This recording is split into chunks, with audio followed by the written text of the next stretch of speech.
Not only Abhishek Banerjee, entire ওদের দলের যারা আছে সবার কথা বলছি আমি, যারাই দুর্নীতির সাথে যুক্ত।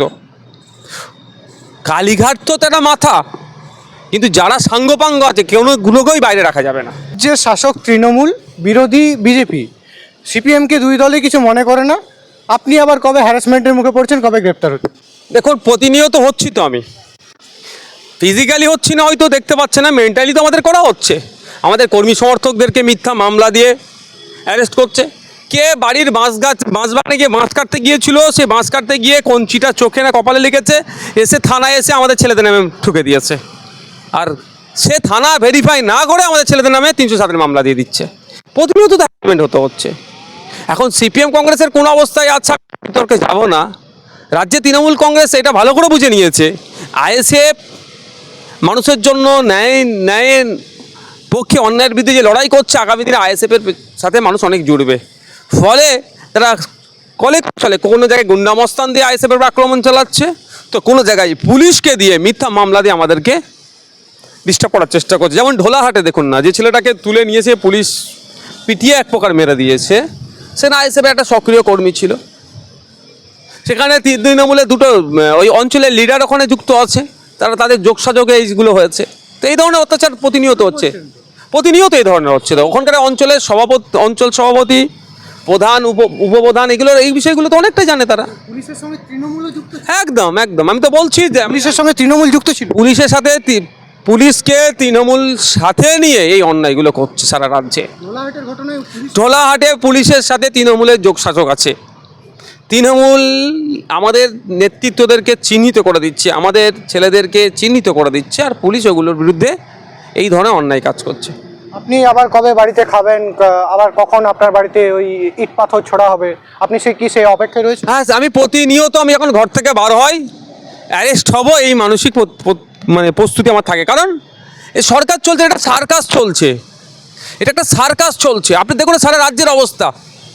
কে একটা ছেলে একটা অন্যায় করছিল, ভিডিও তুলে পোস্ট করেছে, তাকে হ্যারাসমেন্ট হতে হচ্ছে।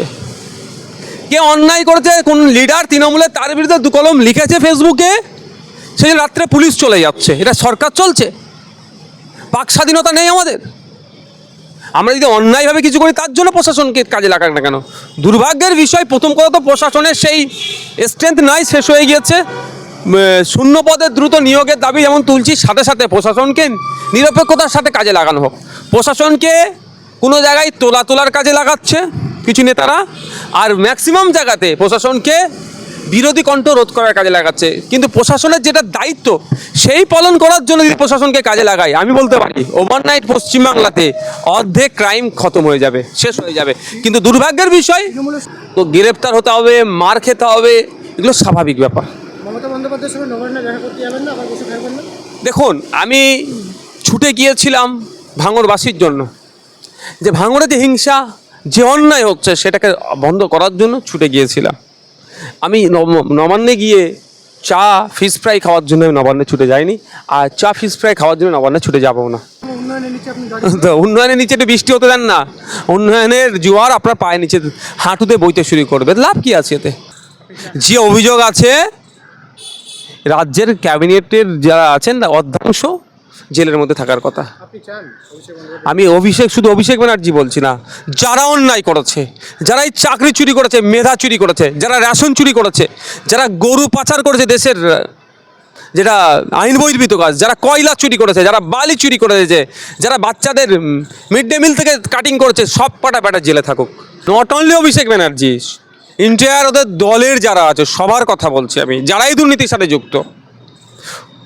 কালীঘাট তো একটা মাথা, কিন্তু যারা সাঙ্গপাঙ্গ আছে গুলোকেই বাইরে রাখা যাবে না। কালীঘাটের বাইরে নাকি পার্টিকুলার নাম বলে আপনি শান্তি পাবেন? কেন মমতা ব্যানার্জি নামটা আপনি বলছেন না কেন? মিথ্যা কেস খেয়ে যাবেন বলে নাকি? যে অন্যায় করে নওশাদ সিদ্দিকীকে বিনা অন্যায় যদি অ্যারেস্ট করে জেলে থাকতে পারে, তাহলে মমতা ব্যানার্জি অন্যায় করলে জেলে থাকা যাবে, বাইরে কেন আছে বা থাকবে? আছে বা থাকবে মানে অন্যায় করেছেন মমতা ব্যানার্জি, এমনটাই বলছেন? দেখুন, কি অন্যায় করেনি, ডবল চাকরি দেওয়ার কথা বলেছিল, এখন চপ বিক্রির নিধান দিচ্ছে, আর তার মন্ত্রী দিয়ে এগুলো বিক্রি করেছে, ওটা ছেড়ে দিলাম। ভূমি সংস্কার দপ্তরটা কার? ভূমি সংস্কার দপ্তরটা কার? মুখ্যমন্ত্রী নিজের দপ্তর এখন ওনার হাতে রেখেছেন, সেই দপ্তরে দুর্নীতি হচ্ছে। বিএলআর অফিসগুলো ঘুঘুর ভাষা বানিয়ে দিয়েছে, সবটা নয় ম্যাক্সিমামটা। আপনার জমি আপনি গরিব মানুষ, শাসকের নাম লিখিয়ে রেখেছে, আপনার জমির রেকর্ডকে উড়িয়ে অন্যজনের নামে বিক্রি হয়ে যাচ্ছে। এগুলো মুখ্যমন্ত্রীর দপ্তরে ওনাকে দায়িত্ব নিতে হবে না? এই দুর্নীতি দায় মুখ্যমন্ত্রীকে নিতে হবে না? আবার গ্রেপ্তার হতে পারে। আমি তো সবসময় মুখ খুলি, গ্রেপ্তারের ভয়ে মুখ বন্ধ করে রাখবো সেই সময় আমার আসেনি। আপনি বলছেন আছে বা থাকতে পারে, তাহলে কি আপনি কি একটা দেখুন, আমি তো সর্বোচ্চ পর্যায়ে আমি পৌঁছাইনি, জাস্টিফিকেশন করে চূড়ান্ত সিলমোহর দেওয়ার জায়গায় আমি নেই। আছে নিশ্চিতভাবে আমি আপনাকে বলছি, ওয়াকফ সম্পত্তি বিহাত হচ্ছে, দেবত্ব সম্পত্তি বিহাত হচ্ছে, আপনার রিফিউজি ল্যান্ড যেগুলো ল্যান্ড যেগুলো রিফিউজি ভাইদের জন্য, সেই জায়গা নেওয়া হয়েছিল কোথায়? আর্মি ক্যাম্প করার জন্য কোনো জায়গার নাম করে নেওয়া হলো, কোনো জায়গায় বিভিন্ন সরকারি করবো বলে নেওয়া হলো, সেই জায়গাগুলো এখন বেসরকারি কোম্পানিকে বিক্রি করে দেওয়া হচ্ছে।